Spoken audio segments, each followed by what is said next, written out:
32-year-old Marcus Deshaun Williams stood motionless in the Harris County Criminal Court in Houston, Texas, on November 18, 2019, as Judge Patricia Lykos announced the sentence the jury had unanimously recommended: death by lethal injection for the brutal murder of his employer, 58-year-old convenience store owner Robert Chen, who was beaten to death with a tire iron in the back office of his store on March 23, 2018.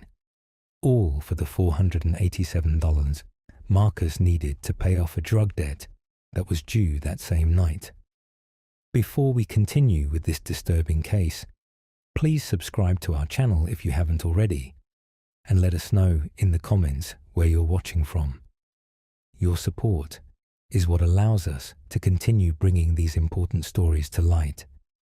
As the death sentence was pronounced, Marcus finally broke down, sobbing and shouting, "I'm sorry, I'm so sorry," toward the Chen family seated in the front row, a display of remorse that came far too late and rang hollow, given that Marcus had shown absolutely no emotion during his arrest, his interrogation, or the 3-week trial where prosecutors presented the ATM surveillance footage that became the single most damning piece of evidence against him. Crystal clear video showing Marcus using Robert Chen's stolen debit card at multiple ATMs across Houston in the hours after the murder, desperately trying different PIN numbers at machine after machine, his face fully visible on camera, Robert's blood still visible on his shirt and hands, completely unaware that every attempted transaction was being recorded by bank security cameras that would ultimately seal his fate and send him to Texas's death row. This is the story of how a minimum wage employee who had worked faithfully for his boss for 2 years suddenly snapped over a gambling debt, committed a brutal murder for less than $500, and was caught because he didn't realize that modern ATM cameras capture high-definition footage of every transaction, footage that prosecutors would play over and over again at trial, showing the jury Marcus's cold, calculating face as he tried to drain his dead boss's bank account, while Robert Chen's body lay cooling in the back office of the store where Marcus had killed him just an hour earlier. Marcus Deshaun Williams was born on August 7, 1987, in the 3rd Ward neighborhood of Houston, Texas, one of the city's most economically depressed and violent areas. His childhood was marked by poverty, instability, and the absence of positive male role models. His father was serving a 25-year sentence for armed robbery and had been incarcerated since Marcus was 3 years old. His mother, Shanice Williams, worked 2 jobs as a home health aide and a fast food cashier, but struggled with addiction to crack cocaine that made her inconsistently available to Marcus and his 3 younger siblings.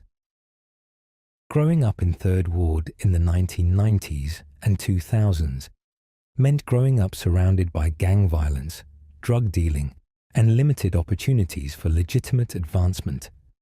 The schools Marcus attended were underfunded and overcrowded, with high dropout rates and low test scores. By middle school, Marcus was already falling behind academically, struggling with reading comprehension and math, and showing the early signs of the impulsivity and poor decision-making that would later contribute to his downfall. Marcus dropped out of high school at age 16, having completed only 10th grade. For the next several years, he bounced between low-wage jobs, warehouse work, fast food service, janitorial positions, never staying anywhere for long. Friends and family described him as intelligent but lazy, someone who could have succeeded if he had applied himself, but who always took the path of least resistance. He had no major criminal record during his teenage years, beyond a few minor arrests for marijuana possession and public intoxication, charges that were dismissed or resulted in probation. By his mid-20s, Marcus had developed a serious gambling addiction. He spent hours at illegal gambling houses throughout Houston, betting on dice games, cards, and sports. Like most addicts, Marcus convinced himself he was just one big win away from solving all his financial problems, that if he could just hit one lucky streak, he could pay off his debts, help his mother, and turn his life around. But gambling addiction doesn't work that way. The house always wins, and Marcus found himself sinking deeper and deeper into debt to loan sharks and street-level criminals who had no patience for excuses and no qualms about violence to collect what they were owed. In January 2016, at age 28, Marcus got a job at Quickstop convenience store, a small independent store located at 4500 Scott Street in Houston's 3rd Ward. The store was owned and operated by Robert Chen, a 56-year-old Chinese immigrant who had come to America in 1989 with his wife Linda and their young daughter Amy, seeking better opportunities than what was available in their native Guangdong province. Robert had worked multiple jobs for years, saving every penny, until he had enough capital to buy the Quickstop in 2002. For the next 16 years, Robert worked 12 to 14-hour days, 7 days a week, turning the store into a modestly successful business that supported his family and allowed them to live a comfortable middle-class life in Houston's suburbs. Robert Chen was, by all accounts, a kind and generous employer, despite the tough exterior he sometimes displayed. He paid his employees fairly, gave them flexible schedules, and genuinely cared about their well-being. When Marcus was hired in January 2016, Robert saw potential in him despite his spotty work history. Marcus was intelligent, could handle the cash register and inventory, and seemed reliable when he showed up for his shifts. Robert gave Marcus consistent hours, even advanced him money when Marcus claimed he needed it for family emergencies, and treated him more like a nephew than just an employee. For 2 years, from January 2016 through early 2018, Marcus worked at the Quickstop without any major incidents. He opened the store in the mornings, worked the counter, restocked shelves, handled money, and closed up at night. Robert trusted him with keys to the store, the security system codes, and access to the cash register. This trust would ultimately prove fatal. But beneath the surface of his stable employment, Marcus's gambling addiction was spiraling out of control. By early 2018, he owed approximately $8,000 to various loan sharks and bookies throughout Houston's underground gambling scene. The interest on these debts was compounding weekly at rates of 20 to 30%, meaning Marcus owed more and more each week even if he made payments. The people he owed money to were not patient men. They were violent criminals who had beaten, stabbed, and even killed people who failed to pay their debts. In March 2018, Marcus's largest creditor, a man known only as Big Mike, who ran an illegal gambling operation out of a warehouse in Houston's East End, gave Marcus an ultimatum. Pay $5,000 by midnight on March 23, 2018, or face severe consequences. Big Mike didn't specify exactly what those consequences would be. But Marcus knew enough stories about what happened to people who welched on gambling debts to understand he was in serious danger. Marcus had 2 weeks to come up with $5,000, an impossible sum for someone earning minimum wage and living paycheck to paycheck. Marcus tried legitimate methods first. He asked family members for money, but none of them had significant savings. He tried to get a payday loan, but his credit was so poor that even predatory lenders wouldn't approve him. He considered selling his car, but it was a 2003 Honda Civic worth maybe $1,500 at most. He thought about pawning everything he owned, but his possessions were virtually worthless, Every legitimate avenue was exhausted, and the deadline was approaching. By March 22, 2018, the day before the payment deadline, Marcus was desperate.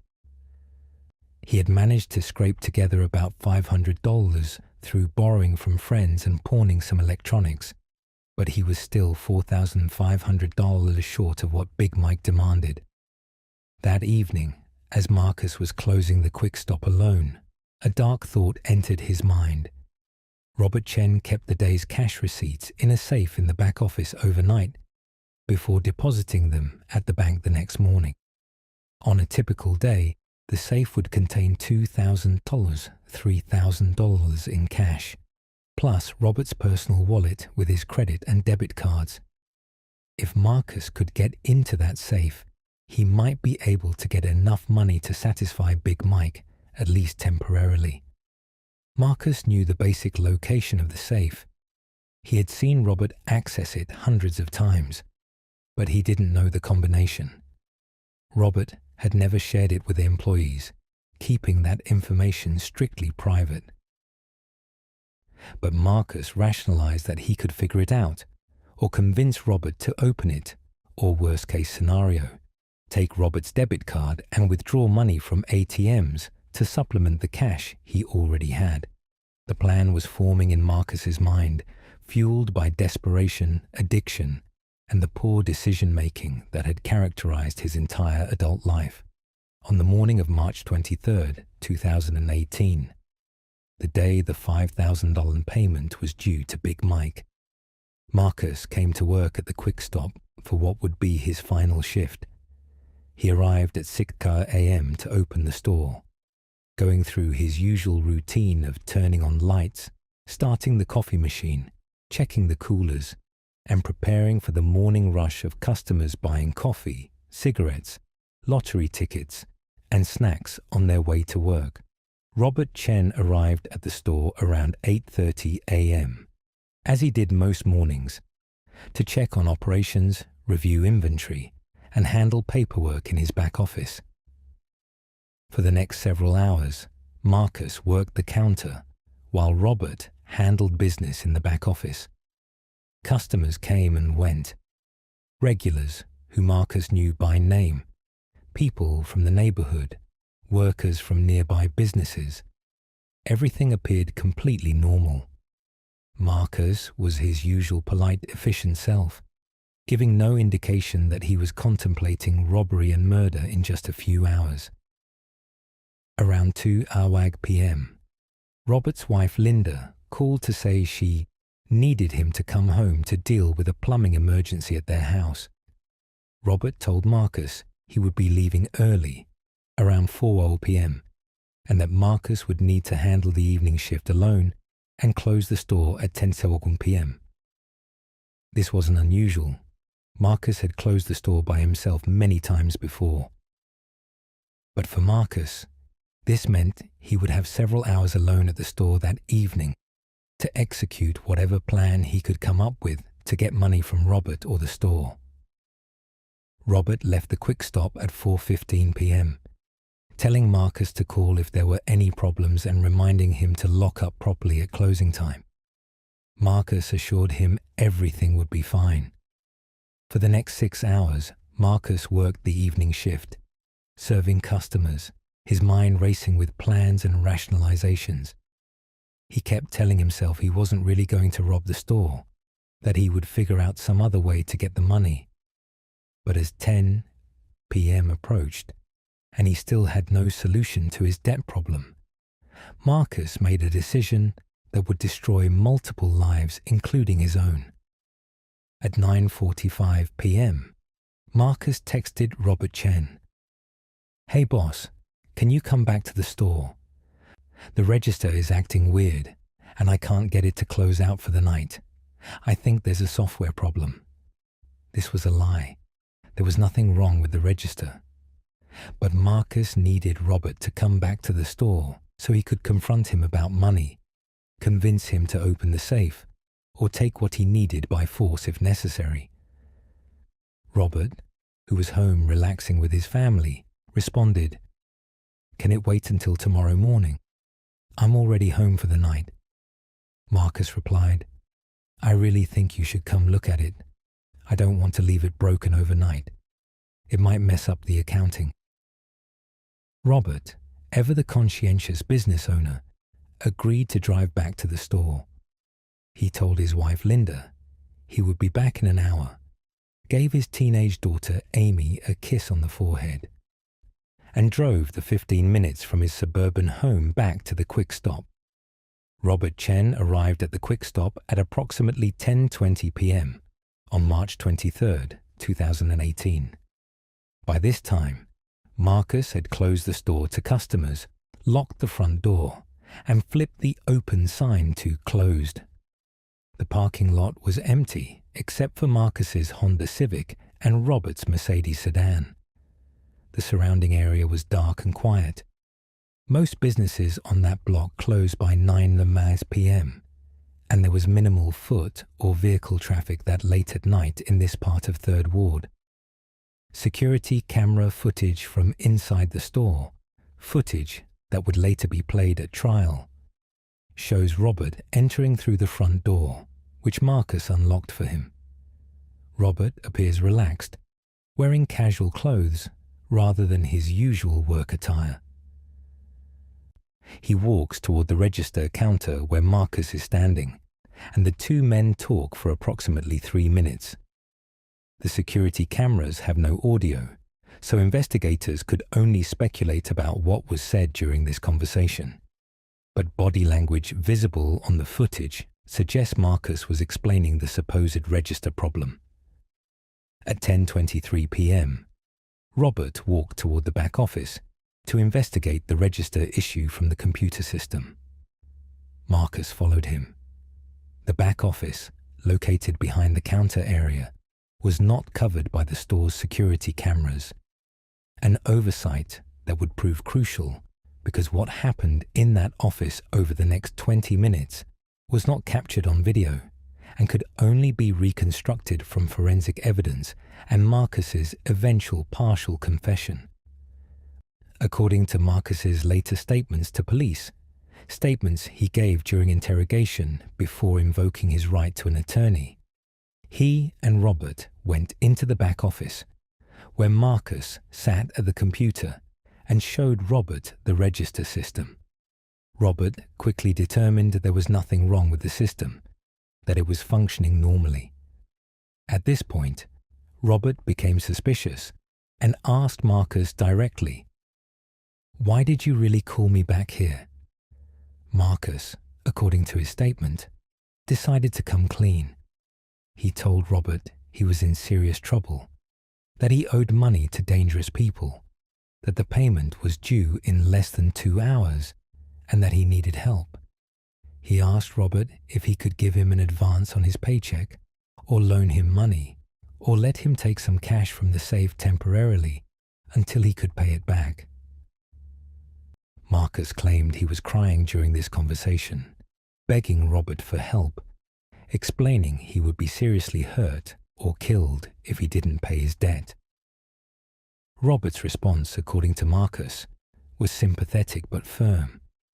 Robert said he couldn't give Marcus thousands of dollars in cash, that the business didn't have that kind of money available, and that even if it did, lending that amount to an employee would be inappropriate and financially irresponsible. Robert suggested Marcus talk to a debt counselor, consider bankruptcy, or go to the police if people were threatening him. But Robert made clear he was not going to open the safe and hand over thousands of dollars in cash. This refusal, entirely reasonable from Robert's perspective, triggered something in Marcus. All the desperation, fear, and poor decision-making that had brought him to this moment crystallized into rage. Marcus told police that he blacked out after Robert refused to help him, a claim prosecutors would later demolish as a self-serving fabrication. What actually happened, according to forensic evidence, was a sustained, brutal attack that lasted several minutes and demonstrated not blind rage, but calculated violence.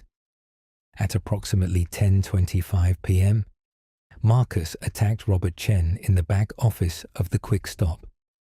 The medical examiner would later determine that Marcus struck Robert at least 23 times with a tire iron that Marcus had retrieved from his car earlier that evening. Evidence that prosecutors used to prove premeditation, showing Marcus had armed himself before Robert even arrived at the store. The first blow struck Robert on the back of the head, causing him to collapse to the floor. The subsequent blows rained down on Robert's head, neck, shoulders, and arms as Robert tried desperately to defend himself, raising his arms to block the tire iron, resulting in multiple defensive fractures to his forearms and hands. The medical examiner's testimony at trial was graphic and heartbreaking.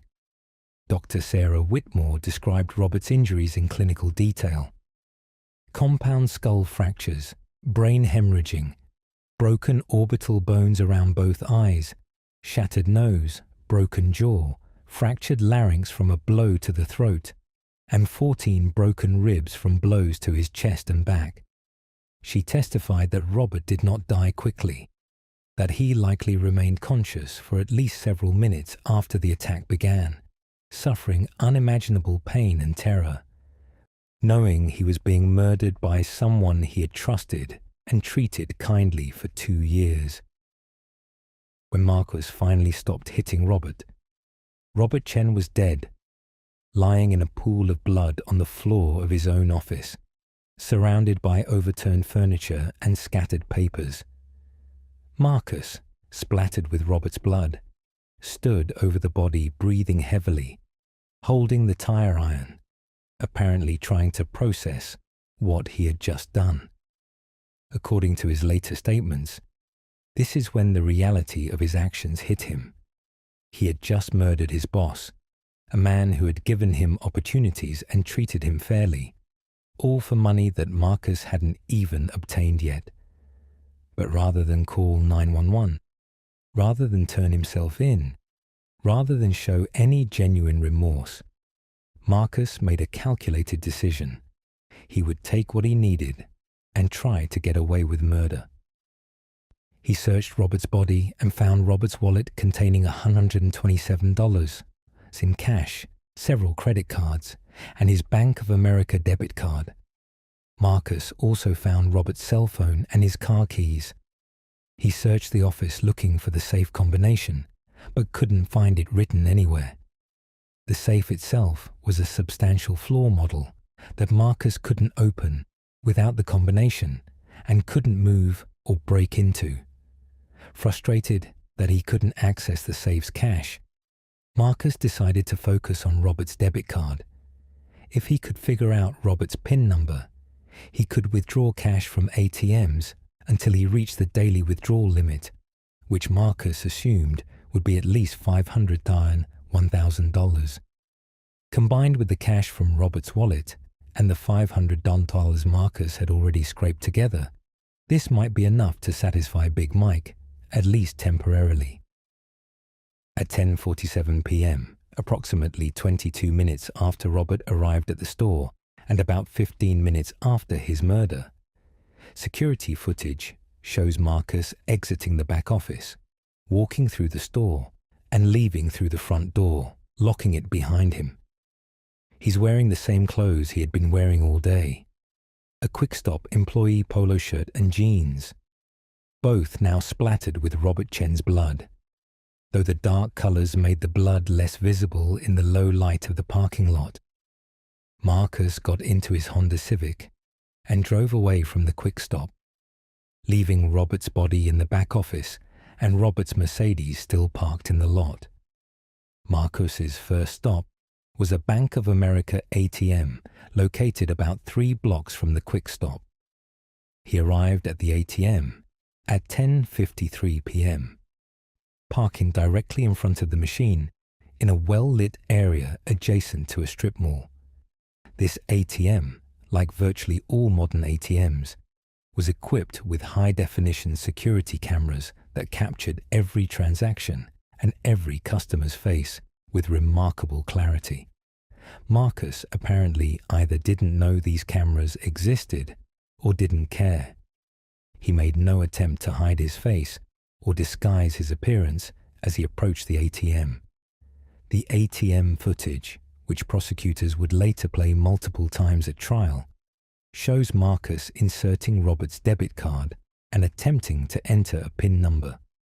The first PIN he tried was rejected. He tried again. Rejected. He tried a third time. Rejected. After 3 failed PIN attempts, the ATM ate Robert's card as a security measure, displaying a message telling Marcus to contact his financial institution. Marcus can be seen on the footage cursing and hitting the ATM in frustration before returning to his car, but Marcus wasn't giving up. He drove to another Bank of America branch approximately 2 miles away, arriving at 11:08 p.m. This branch had multiple ATMs, and Marcus approached one of them. Using Robert's credit card, which didn't require a PIN, he attempted to take a cash advance. The ATM prompted him to select an amount, and Marcus selected $500, the maximum cash advance amount allowed. The transaction processed, and the ATM dispensed $500 in cash, which Marcus quickly pocketed. The ATM security camera captured this entire transaction in crystal clear high-definition footage. Marcus's face was fully visible, showing his features in perfect detail, his facial structure, his eyes, his expression of relief when the cash dispensed. Even more damningly, the camera captured the bloodstains visible on his shirt collar and the speckled pattern of blood droplets on his hands and forearms. The timestamp on the footage showed 11:11 p.m. on March 23, 2018, less than an hour after Robert Chen's murder. Emboldened by his success, Marcus drove to a third ATM, this one at a Wells Fargo branch about a mile away. He arrived at 11:22 p.m. and attempted to use one of Robert's credit cards for another cash advance. This transaction was declined, either because the card had reached its cash advance limit, or because Bank of America's fraud detection system had flagged the unusual activity. Marcus tried a second credit card and was again declined. The ATM security camera captured his increasingly frustrated expressions and his blood-stained clothing with perfect clarity. Marcus left the Wells Fargo ATM empty-handed and drove to a fourth location, a standalone ATM at a gas station convenience store. By this time, it was approximately 11:45 p.m., just 15 minutes before his midnight deadline to pay Big Mike. Marcus used Robert's remaining credit cards to purchase prepaid debit cards from the convenience store, a common money laundering technique where someone buys prepaid cards with stolen credit cards, then uses the prepaid cards to withdraw cash. Marcus purchased $600 worth of prepaid cards before Robert's credit cards were all declined for exceeding their limits. The convenience store's security cameras captured Marcus making these purchases, once again showing his face clearly and displaying the blood visible on his clothing. The store clerk later told police that Marcus had seemed nervous and agitated, that he was checking his phone constantly, and that he left quickly after the credit card stopped working. By midnight on March 23, 2018, Marcus had managed to obtain approximately $1,127 in cash, $127 from Robert's wallet, $500 from the ATM cash advance, and $600 from the prepaid debit cards. This was far short of the $5,000 he owed Big Mike, but it was something. Marcus drove to the warehouse in Houston's East End, where Big Mike operated his gambling den, and met with Big Mike and his associates.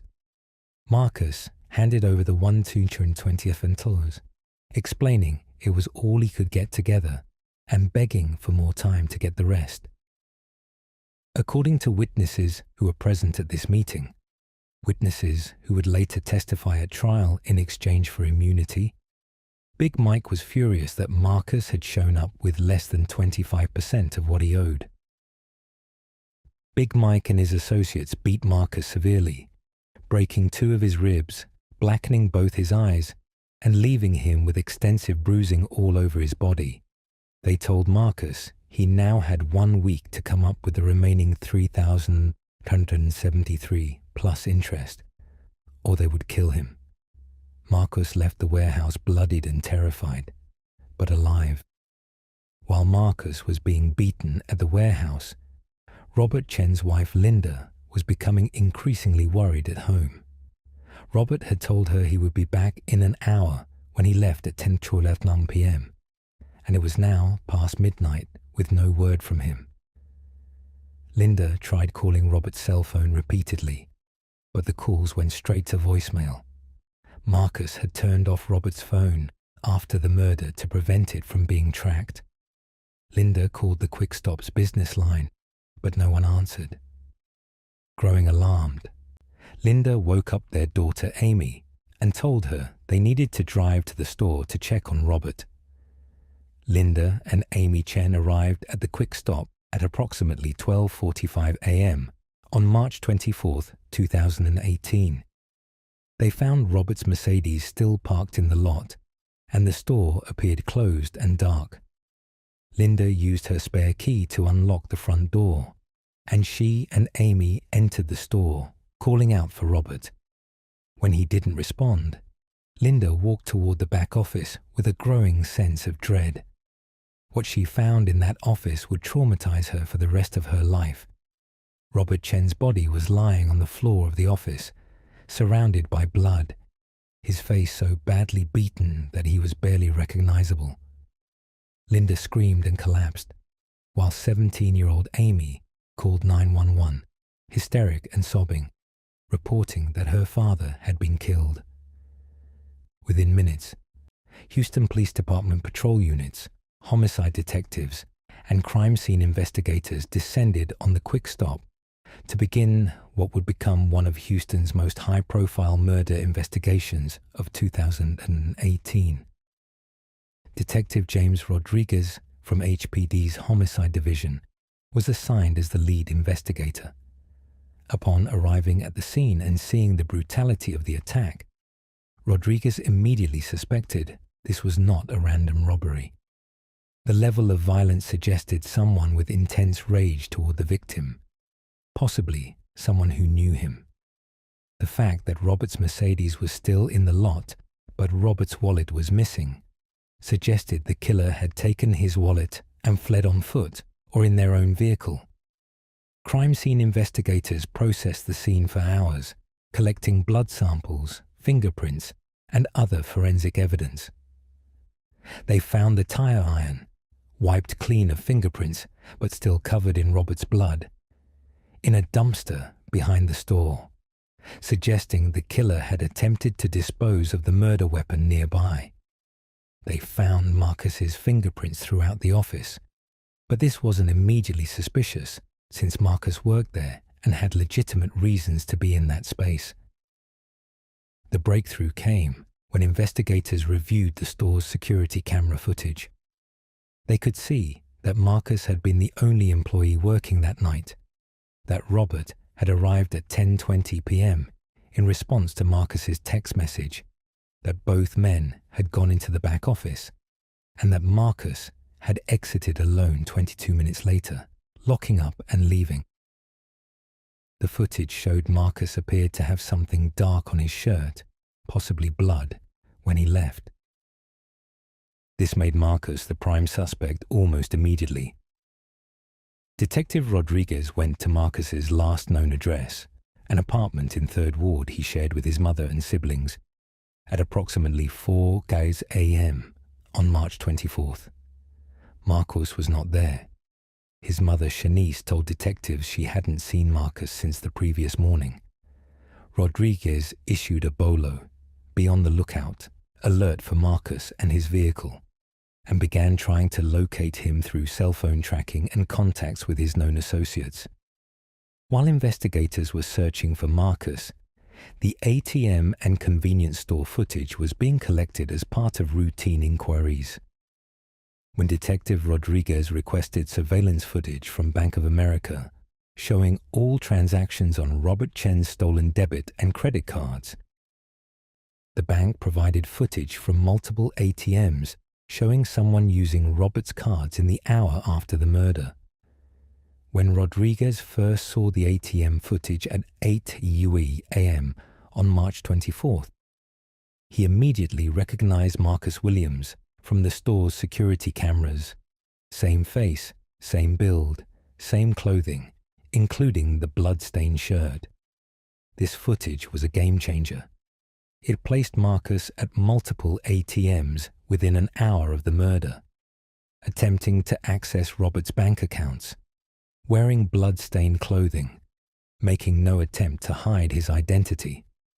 Rodriguez knew this footage would be devastating evidence at trial. It showed Marcus's consciousness of guilt, his attempt to benefit financially from the murder, and his cold, calculating demeanor as he worked to drain his dead boss's bank account. By noon on March 24th, 2018, less than 14 hours after Robert Chen's murder, Marcus Williams was located at his girlfriend's apartment in southwest Houston. He was arrested without incident by Houston police SWAT team members who surrounded the apartment and called Marcus out using loudspeakers. When Marcus emerged, he was still wearing the same blood-stained clothing visible in the ATM footage. His face showed extensive bruising and injuries from the beating Big Mike had given him hours earlier. Marcus was transported to HPD headquarters and placed in an interrogation room.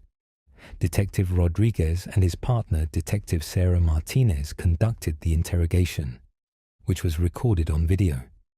The interrogation footage would later be played at trial, showing Marcus's initial denials, followed by his partial confession after being confronted with the ATM camera evidence. The interrogation began at 2:17 p.m. on March 24th. Detective Rodriguez read Marcus his Miranda rights, which Marcus acknowledged he understood. Rodriguez then began asking questions about Marcus's relationship with Robert Chen, his work schedule, and his activities on March 23rd.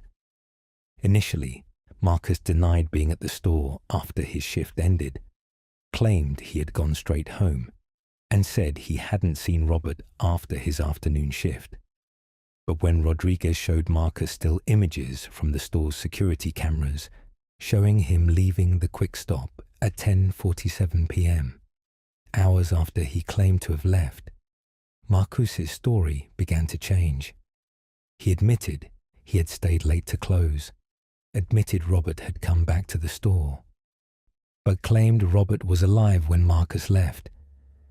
When Rodriguez asked why Marcus was wearing the same blood-stained clothing visible in the security footage, Marcus claimed he had cut himself earlier that day at work and the blood was his own.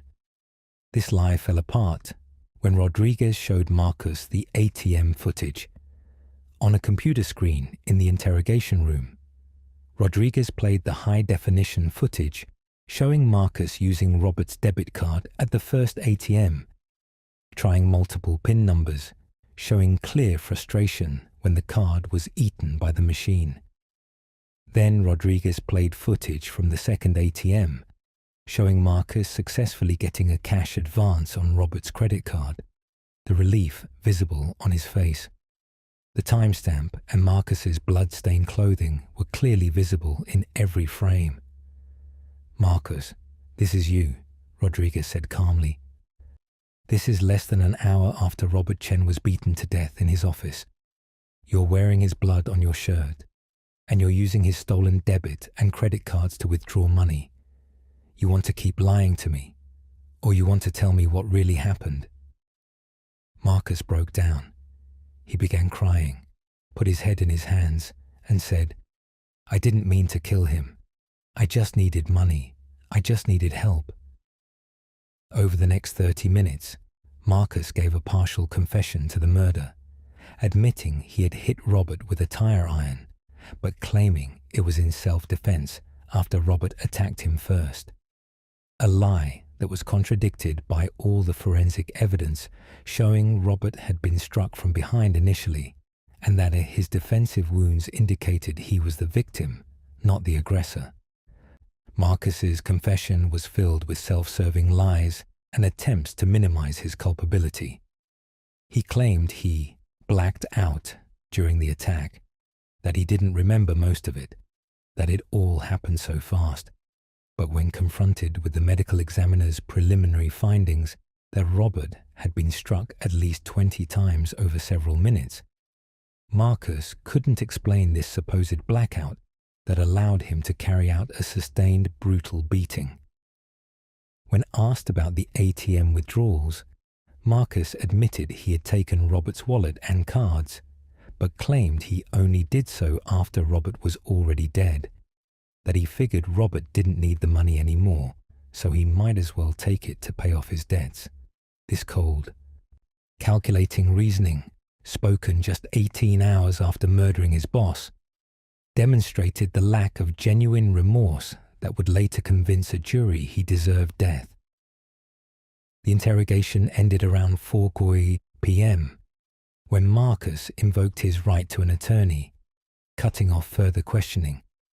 But he had already given investigators more than enough: a partial confession to the murder, an admission that he stole Robert's wallet and cards, and an acknowledgement that he used those cards at multiple ATMs, all captured on video. Marcus was formally charged with capital murder, defined in Texas law as murder committed during the course of another felony, robbery, which makes it death penalty eligible. He was also charged with robbery, theft, credit card abuse, and tampering with evidence. He was held without bond at the Harris County Jail to await trial. The investigation continued over the following weeks as prosecutors built their case against Marcus Williams.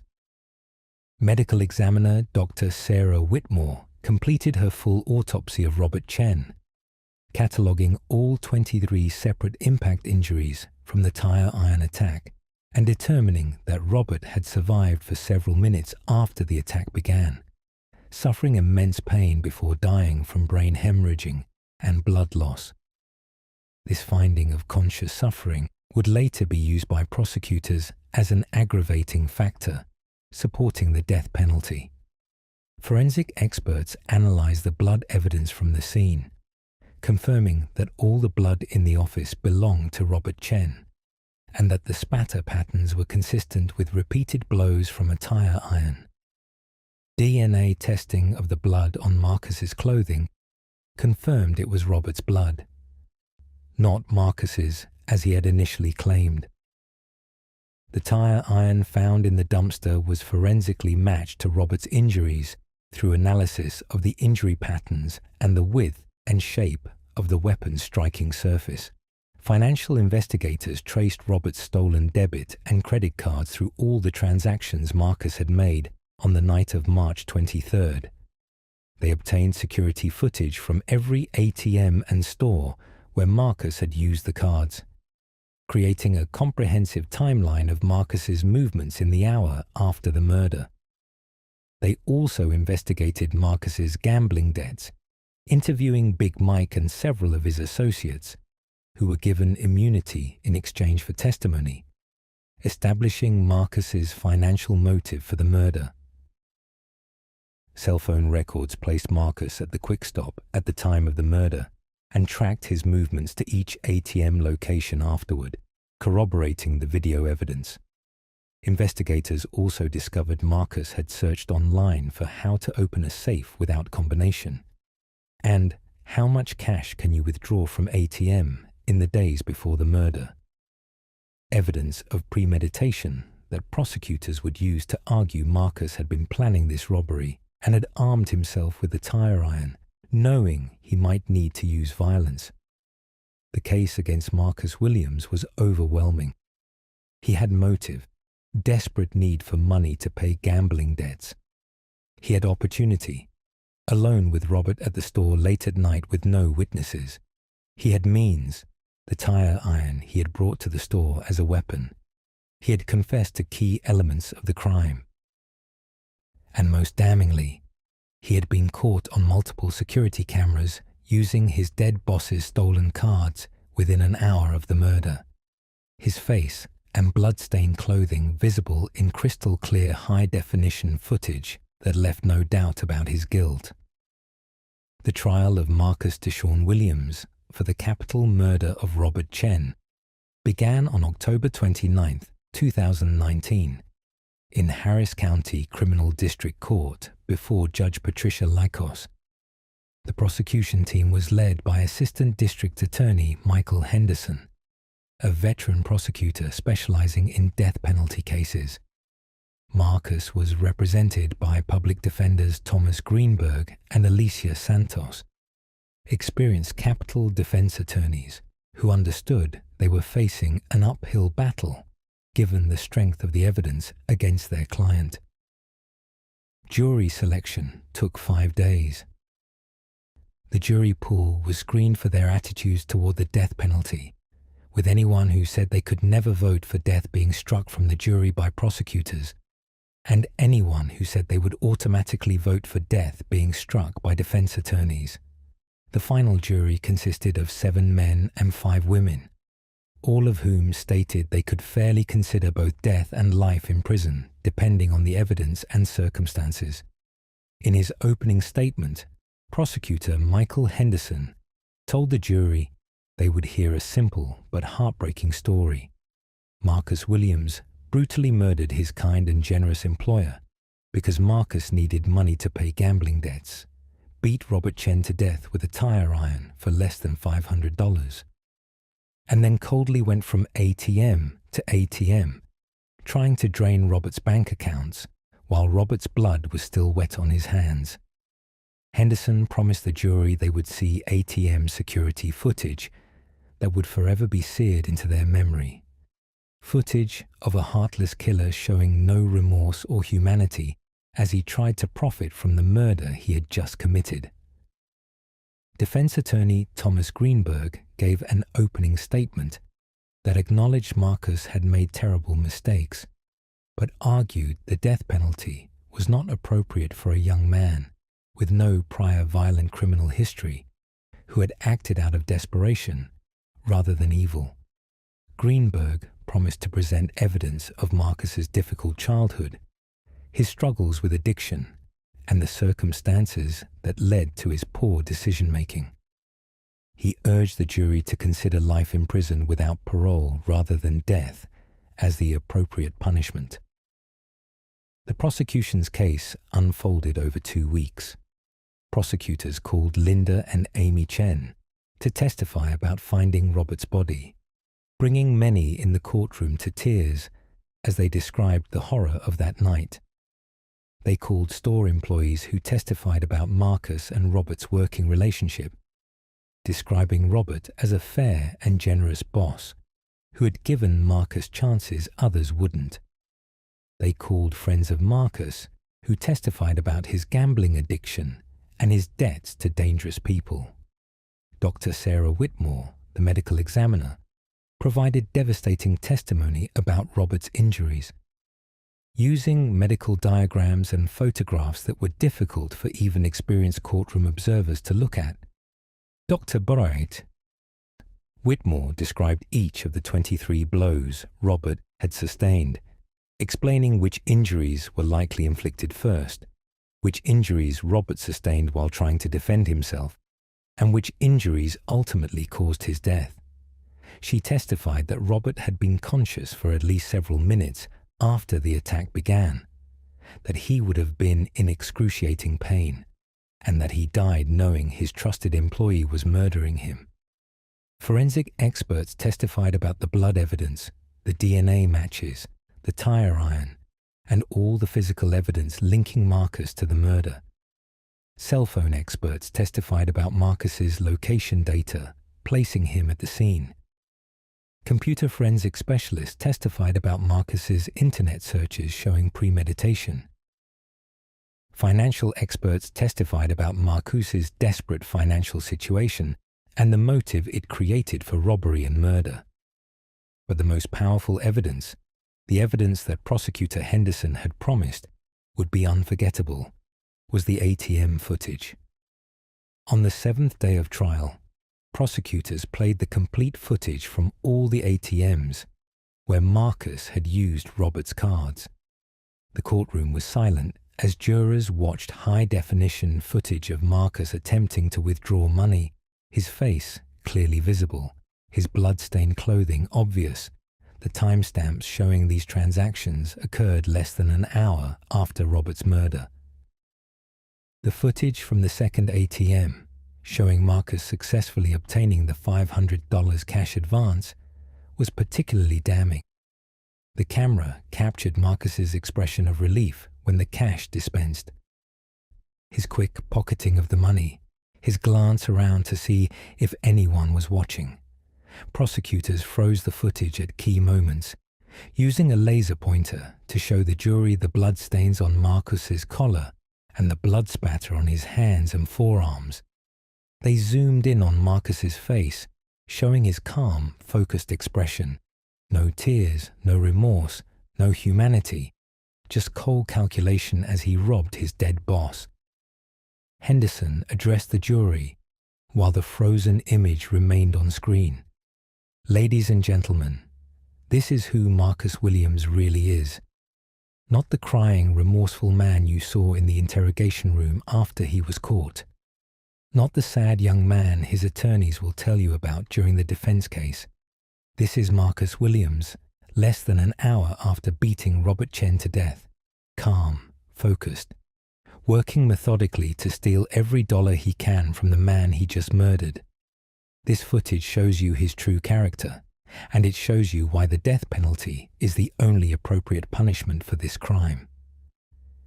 The ATM footage was played multiple times during the trial, during the testimony of the bank investigators who provided it, during the testimony of detectives who analyzed it, and during closing arguments.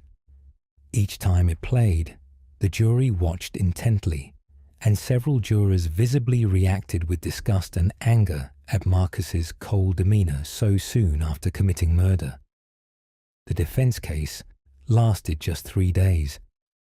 Defense attorneys called psychologists who testified about the effects of childhood trauma on brain development and impulse control, trying to explain, though not excuse, Marcus's poor decision-making.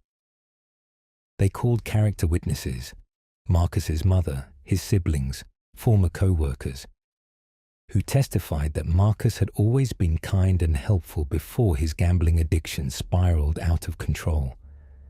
They called addiction specialists, who explained how gambling addiction affects judgment and can drive people to desperate acts.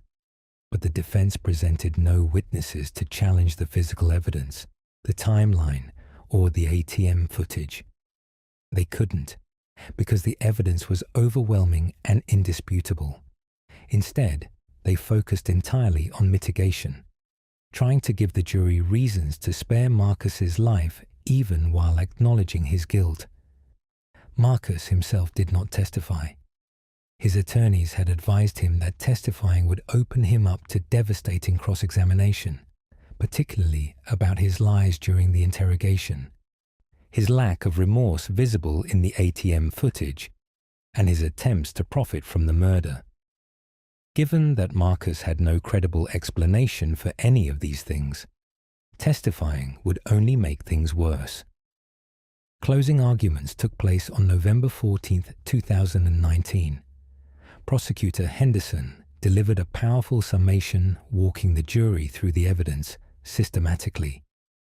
He showed them the timeline, Marcus's text luring Robert back to the store, the 22 minutes in the back office where Robert was beaten to death, Marcus leaving and going straight to ATMs to rob his dead boss. He reminded them of Dr. Whitmore's testimony that Robert suffered for minutes before dying, and he played the ATM footage one final time, telling the jury, "This is consciousness of guilt. This is a man who knows exactly what he's done and is trying to profit from it. This is a man who beat his boss to death for $487 and then showed absolutely no remorse or humanity. This is why Texas has the death penalty for cases exactly like this one." Defense attorney Greenberg gave his closing argument acknowledging Marcus's guilt, but arguing for mercy. He reminded the jury that Marcus had no prior violent criminal history, that he had been driven by desperation rather than evil, that he was only 31 years old with much of his life ahead of him, and that life in prison without parole would ensure he could never harm anyone again, while showing some measure of mercy that the death penalty would not. He urged the jury not to respond to violence with more violence, to choose life over death. The jury deliberated for 11 hours over 2 days. On November 15, 2019, they returned their verdict: guilty of capital murder. Judge Lykos scheduled the penalty phase for the following week, giving both sides time to prepare their cases for whether Marcus should receive death or life without parole. The penalty phase of Marcus Williams' trial began on November 18, 2019. In Texas capital cases, the same jury that convicts must also decide the punishment. Texas law requires jurors to unanimously answer yes to 2 special questions. 1. Whether the defendant would be a continuing threat to society, and 2. Whether there are insufficient mitigating circumstances to warrant a life sentence instead of death. Only if the jury unanimously answers yes to both questions can a death sentence be imposed. The prosecution's penalty phase focused on aggravating factors that made this murder particularly heinous and demonstrated Marcus would be a continuing danger. They emphasized the brutality of the attack. 23 separate blows with a tire iron showing Robert had been beaten for minutes while trying unsuccessfully to defend himself. They emphasized the betrayal involved.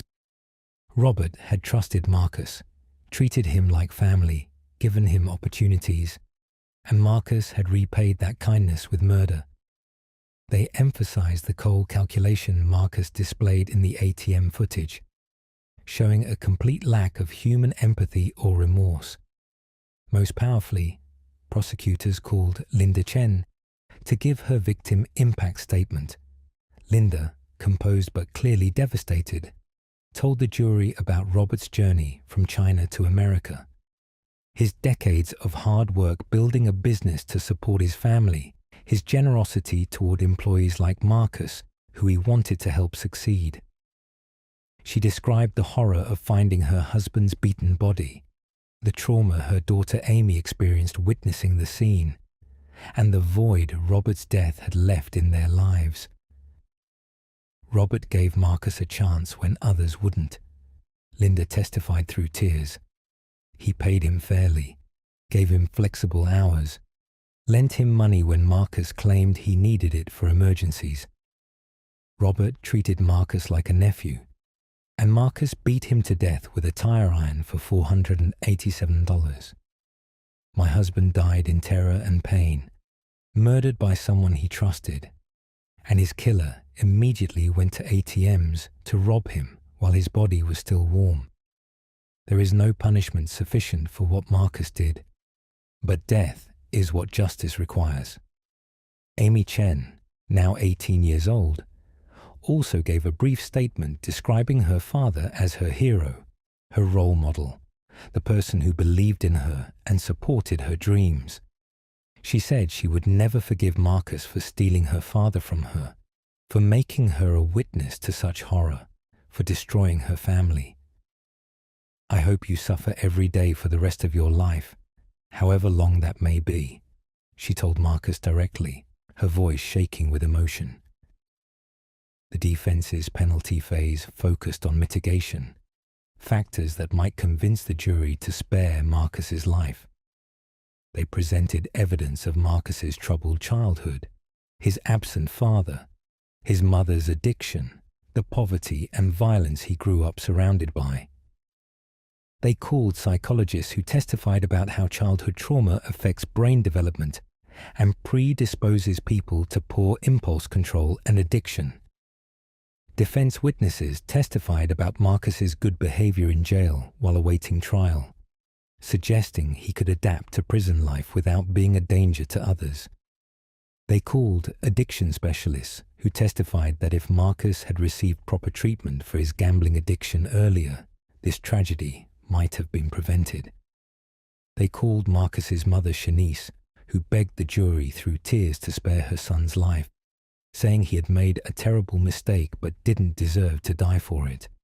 But the defense's mitigation case was undermined during cross-examination. Prosecutors pointed out that millions of people grow up in poverty with absent fathers and addicted mothers, and they don't murder their employers. They emphasized that Marcus had made a series of deliberate choices, choosing to gamble despite knowing the risks, choosing to borrow from loan sharks, choosing to arm himself with a tire iron, choosing to lure Robert back to the store, choosing to beat him 23 times, choosing to rob his body and use his cards at ATMs. These weren't impulsive acts by someone who couldn't control himself. They were calculated decisions by someone who valued money more than human life. Closing arguments in the penalty phase were brief but powerful. Prosecutor Henderson told the jury, "Marcus Williams is a continuing danger to society. He murdered a man who trusted him, showed no remorse, and immediately tried to profit from the murder. The ATM footage shows you who he really is. Someone without conscience, without humanity, without the basic empathy that makes us human. He beat Robert Chen to death for $487. If you spare his life, he will spend decades in prison around guards and other inmates, and his history of violence and complete lack of empathy make it certain will be a danger to others. Death is what the law requires. Death is what justice demands. And death is what Robert Chen's family deserves to see happen to the man who took their husband and father away from them." Defense attorney Greenberg made one final plea. Death is permanent. Death is irreversible. If you sentence Marcus to death, there's no taking it back if you later regret it. Life without parole means Marcus will never be free, will never harm anyone outside prison walls, will die in a cell. That's a harsh punishment, sufficient punishment. Don't add more death to this tragedy. Choose life. Choose mercy. The jury deliberated for 6 hours on November 18, 2019. At 4:45 p.m., they sent word to Judge Lykos that they had reached their decision. The courtroom was packed with Robert Chen's family, friends, community members, and media representatives, all waiting to hear whether Marcus Williams would live or die. Judge Lykos brought the jury back into the courtroom and asked the foreperson if they had answered the special questions required by Texas law. The foreperson, a middle-aged man who had been attentive throughout the trial, confirmed they had reached unanimous answers to both questions. The clerk read the jury's answers. To the question, "Is there a probability that the defendant would commit criminal acts of violence that would constitute a continuing threat to society?" we, the jury, answer, yes. To the question, "Are there sufficient mitigating circumstances to warrant a sentence of life imprisonment without parole rather than death?" we, the jury, answer, no. These answers meant death. Judge Lykos formally sentenced Marcus Williams to death by lethal injection, to be carried out at the Texas Department of Criminal Justice Execution Facility in Huntsville at a date to be determined. Marcus, who had shown little emotion throughout the trial, finally broke down as the sentence was pronounced, sobbing and repeatedly saying, "I'm sorry," toward the Chen family, a display of remorse that came far too late to mean anything. Marcus was immediately transported from Harris County Jail to the Texas Department of Criminal Justice, where he was processed onto death row. He was assigned to the Pulaski Unit in Livingston, Texas, a maximum security prison that houses Texas's death row inmates in single cells where they spend 23 hours per day alone, allowed out for 1 hour of recreation in a small outdoor cage. Marcus would spend the next several years in this environment awaiting his execution while his attorneys filed the mandatory appeals that Texas law requires in death penalty cases. The appeals process in Texas death penalty cases is lengthy, typically taking 10 to 15 years or more before execution. Marcus's attorneys filed appeals with the Texas Court of Criminal Appeals, arguing that the ATM footage should have been excluded as prejudicial, that his confession had been coerced, that his trial attorneys had been ineffective, and various other legal challenges. But as of 2025, every appeal has been denied. The Texas Court of Criminal Appeals affirmed his conviction and death sentence in 2022, finding no reversible error in the trial proceedings. The U.S. Supreme Court declined to hear his case in 2023. His federal habeas corpus appeals are still pending, but are unlikely to succeed given the overwhelming evidence of guilt. Barring successful appeals or executive clemency, which is extremely rare in Texas, Marcus Williams will eventually be executed. On his execution date, he will be transported from death row to the Huntsville unit, where Texas conducts executions.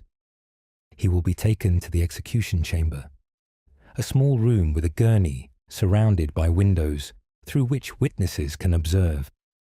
He will be strapped to the gurney and given an opportunity to make a final statement. Then prison officials will administer a lethal 3-drug cocktail designed to sedate him, paralyze him, and stop his heart. Members of Robert Chen's family will be present to witness the execution, finally seeing justice fully carried out. The case of Marcus Williams became a landmark in Texas criminal justice for several reasons. First, it demonstrated the power of ATM security camera footage as evidence in criminal trials. The high-definition footage of Marcus using Robert's cards with blood on his clothes was so damning that defense attorneys had no credible way to explain or challenge it. The case has been used in training materials for prosecutors nationwide as an example of how modern surveillance technology provides evidence that is more powerful and persuasive than any eyewitness testimony could be. Second, the case highlighted the dangers of gambling addiction and the desperate, violent acts it can drive people to commit. Marcus Williams was not a violent person by nature. He had no prior history of assaults or violent crimes. But his gambling addiction put him in a position where he owed money to dangerous people, creating a desperation that overwhelmed his moral compass and his basic humanity. The case has been cited by addiction counselors and public health advocates as an example of why gambling addiction should be taken as seriously as drug or alcohol addiction. Third, the case demonstrated how even seemingly small-scale crimes, Marcus only obtained $1,027 from his robbery and murder, can result in the death penalty when the circumstances are sufficiently aggravated. The brutality of the killing, the betrayal of trust, and Marcus's cold-blooded behavior captured on the ATM cameras convinced the jury that he deserved the ultimate punishment, despite the relatively small amount of money involved. Prosecutors in other cases have cited the Williams case as precedent for seeking death in robbery murders, even when the financial gain was minimal. For Robert Chen's family, there has been no closure, no healing that erases their loss. Linda Chen closed the Quickstop convenience store permanently after Robert's death, unable to set foot in the place where her husband was murdered. She and Amy moved to California to start fresh away from the painful memories of Houston, but the trauma has followed them. In interviews years after the murder, Linda described still having nightmares about finding Robert's body, still feeling overwhelming grief every day, and still feeling anger toward Marcus Williams for destroying their family over such a paltry sum of money. Robert worked so hard his whole life, Linda said in a 2022 interview. He came to America with nothing, worked multiple jobs, saved every penny to buy that store. He was so proud of being a business owner, of being able to support his family, of giving people jobs. And Marcus took it all away for $487, less than $500. That's what my husband's life was worth to Marcus Williams, less than $500. I hope he thinks about that every day in his cell. I hope he realizes he threw away his own life and murdered a good man for an amount of money that couldn't even pay 1 month's rent. Amy Chen, now in her mid-20s, has struggled with PTSD and depression since her father's murder. She was accepted to the University of Southern California and graduated with a degree in psychology, hoping to become a therapist who helps trauma survivors. But the trauma of finding her father's beaten body and losing him so violently has shaped every aspect of her life. I was a daddy's girl, Amy said in the same 2022 interview. My dad was my best friend, my biggest supporter. He was supposed to walk me down the aisle at my wedding, meet his grandchildren, be there for all the important moments in my life. Marcus stole all of that from me. I lost my father, and I lost my sense of safety and security in the world. I'll never fully recover from what Marcus did. The title of this case, He Killed His Boss for $500. The ATM camera that sent him to death row captures the essence of what makes this case so shocking and what sealed Marcus Williams's fate. The murder itself was heinous, a brutal beating that left Robert Chen suffering for minutes before dying. But what convinced the jury that death was appropriate was the ATM footage showing Marcus's true character. Cold, calculating, completely focused on robbing his dead boss, showing no remorse or humanity whatsoever. That footage, played multiple times during the trial, removed any possibility that jurors might see Marcus as someone who had made a tragic mistake in a moment of panic. The footage showed him calm and focused less than an hour after the murder, methodically working to steal money from the man he had just killed, his face clearly visible on camera for the world to see exactly who he was and what he had done.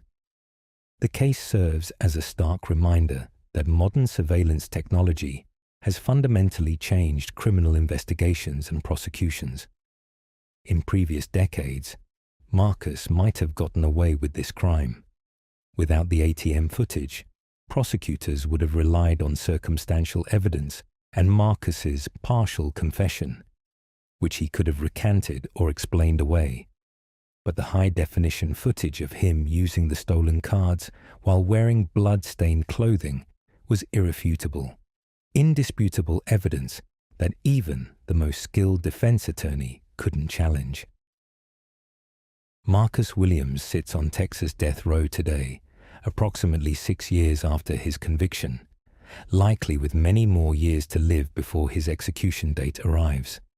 He spends his days in a concrete cell, surrounded by other condemned men, knowing that eventually the state of Texas will strap him to a gurney and inject poison into his veins as punishment for beating Robert Chen to death with a tire iron for $487. The ATM cameras captured it all: Marcus's face, his blood-stained clothing, his calm demeanor, his complete lack of humanity. Those cameras recorded evidence that convinced 12 jurors Marcus Williams deserved to die. And unless his appeals succeed or he receives clemency, those cameras will have sealed his fate forever, sending him to death row for murdering his boss for less than $500. Robert Chen came to America seeking opportunity and built a life through hard work and dedication. He was murdered by someone he trusted, someone he had helped and supported. Justice has been served through Marcus's conviction and death sentence, but justice cannot bring Robert back, cannot heal his family's trauma, cannot undo the horror of what happened in that convenience store office on March 23, 2018. The ATM cameras sent Marcus Williams to death row, but they couldn't save Robert Chen's life. That is the tragedy at the heart of this case. Technology can capture evidence and ensure punishment, but it cannot prevent violence or restore what has been lost.